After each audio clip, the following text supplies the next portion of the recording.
It started subtly. A whisper, almost like the wind playing tricks on my ears. I live in an old house, one of those places with creaky floors and drafty windows. I always put it down to that. But it kept happening. A woman's voice, soft and breathy, whispering a name. David. At first, I thought I was imagining it. Stress at work, maybe. I tried to ignore it, but the whispering grew more frequent, more insistent. It would happen at all times of the day and night, sometimes when I was alone, sometimes when my partner Sarah was home. I started to feel uneasy, a prickling sensation on the back of my neck. Sarah didn't hear anything, which made me question my sanity even more. I started to investigate. I checked the windows, the doors, even the attic, searching for any explanation. Maybe a neighbor with a loud voice and thin walls. Nothing. The whispering seemed to come from inside the house itself.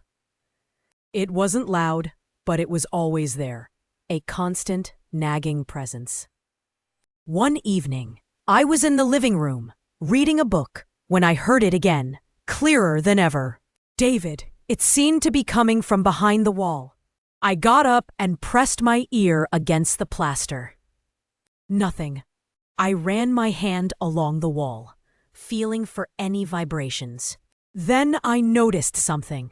A small, almost invisible crack hidden behind a picture frame. I pulled the picture frame down and examined the crack more closely. It was hairline thin, but it ran all the way down the wall. Curiosity overriding my fear, I carefully widened the crack with a screwdriver. Behind the plasterboard, I found a hollow space, and inside, a small antique music box.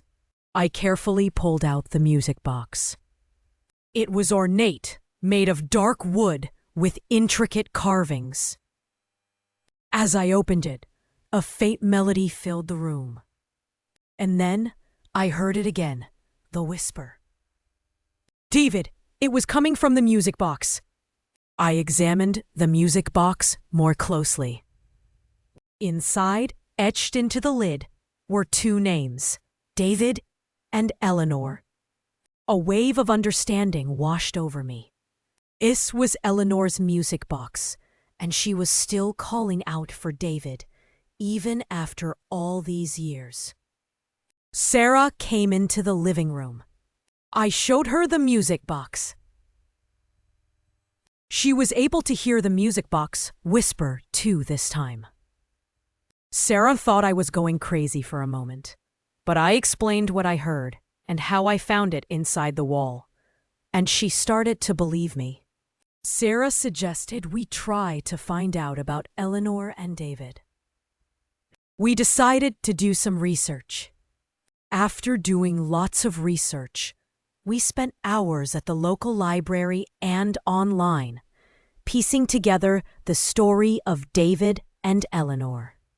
They had lived in this house in the early 1900s. David was a soldier, and Eleanor was his sweetheart. He went off to war and never returned. Eleanor, heartbroken, lived in the house until she died, never forgetting David. We felt a sense of sadness for Eleanor and David, their love story tragically cut short.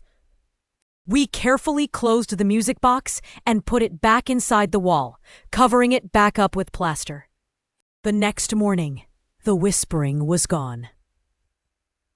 The house felt lighter, at peace. We believe Eleanor had finally found her peace, knowing her story wasn't forgotten. We've kept the picture frame off the wall, a reminder of Eleanor and David's love story. There are a few unsolved problems in this research, like what war David was in, and how did the music box end up behind the wall after Eleanor passed away. These problems were left unresolved due to time and resource constraints. If you enjoyed this story, give it a like, share it with your friends, and subscribe for more amazing content like this.